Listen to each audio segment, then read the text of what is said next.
Naman, Senator Raffy Tulfo, talagang ticket ng Blackpink at BTS ang gusto mong gugulan ng panahon ng Senado? Coldplay Band. Nung pumunta ang Coldplay Band sa Korea, ang halaga ng ticket nila doon para sa Coldplay Band was only 5,885 pesos. Pumunta ng Pilipinas, ginawang triple. 15,000. Again, palagi nangunguna ang Pilipinas pagdating sa pinakamahal na concert tickets. Lamang na lamang tayo. Pero this time, siyempre lahat tayo gusto tayong lamang. Pero this time, ayokong lamang tayo. Dapat patas. So this is something that DTI has to look into. Mr. President, Madam.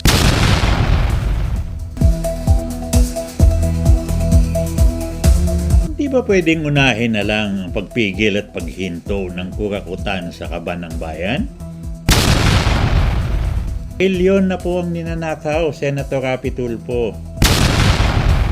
Kulang pa ba yung trilyon na nakukurakot para maintindihan mo kung ano ang dapat maging prioridad ng Senado? Alam niyo po, Your Honor, Senator Tulfo, wala pong malaking pinsala sa lipunan kung ipagpaliban nyo muna yung sinasabi nyong investigasyon sa ticket ng Blackpink at BTS na yan.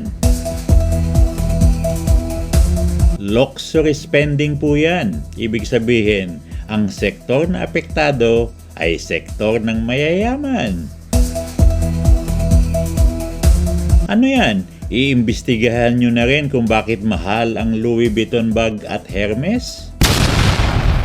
Dahil kawawa naman ang mga mayayaman? Abay, unahin po muna natin ang mga naghihikahos nating kababayan na napapabayaan dahil sa ang pondong para sa kanila ay kinukulumbat ng mga mambabatas, ng mga opisyal ng DPWH at ng mga masisibang contractors. Para po sa kaalaman nyo, Mr. Senator, Your Honor, hinihintay po namin na magkaroon ng batas para naman matakpan ng mga butas sa pagbuo ng GAA o General Appropriations Act. Sobra na ang dami ng butas ng congressional budget process natin. Dahil sa mga butas na yan, hindi lang bilyon ang tumatapon at sinasahod ng mga bulsa ng mga kurakot. Abay, dapat takpan na yung mga butas na yan agad-agad. Isa dyan yung House Small Committee na pinapasukan ng mga budget insertions.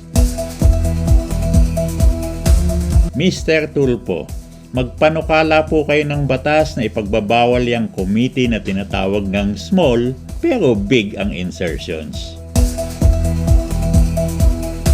Huwag po kayong mag-alala, Your Honor. Wala sa saligang batas yung small committee, kaya pwedeng isabatas ng Kongreso at Senado ang pagbabawal dyan. Maski ang BICAM o yung Bicameral Conference Committee na notorious na rin sa kalokohang budget insertions, pwede po yung higpitan ng mga bagong batas na pwedeng gawin ng Senado o ng Kongreso. Ang totoo, may panukalang batas na kumakain lang ng alikabok na ang layon ay higpitan ang galawan sa BICAM. Sa House Bill 4801 na pinanukala ni Representative Mauricio Damogan, ang BICAM ay lilimitahan na sa pagtutugma na lang ng budget versions ng House at Senate, wala ng insertions. Senator Tulfo, kailangan pong trabahuhin ng mga ganyang batas, saka na yung mga concert ticket na yan. Madami pang provision sa batas na dapat bisitahin para di na maulit ang flood control scam, Mr. Tulfo. Katulad nung bidding, yung accreditation ng mga contractors, yung joint ventures, ang dami ng kalokohan dyan. Lahat yan ay dapat higpitan na sa pamamagitan ng mga bagong batas. Yang contractors, may malaki ng kontrata umaabot na ng bilyon. Abay, pagkatapos makakakuha pa ulit ng dagdag na malaking kontrata maski hindi pa tapos ang isa. Dapat tingnan nyo yan. Dapat po, may limit din ang pwedeng ibigay na project sa isang kontraktor. Yung tulad po nung sa mga diskayan, ang dami-daming kumpanya, hindi po ba dapat ipagbawal na rin yan sa pamamagitan ng batas? Kaya naman Mr. Senator Rapi Tulfo, huwag nyo na problemahin ng mayayaman na gustong magkuripot sa concert tickets ng Blackpink at BTS. Ang lumalabas tuloy ay mas importante pa sa inyo na bumaba ang presyo ng concert tickets para makinabang siguro ang pamilya at kamag-anak nyo.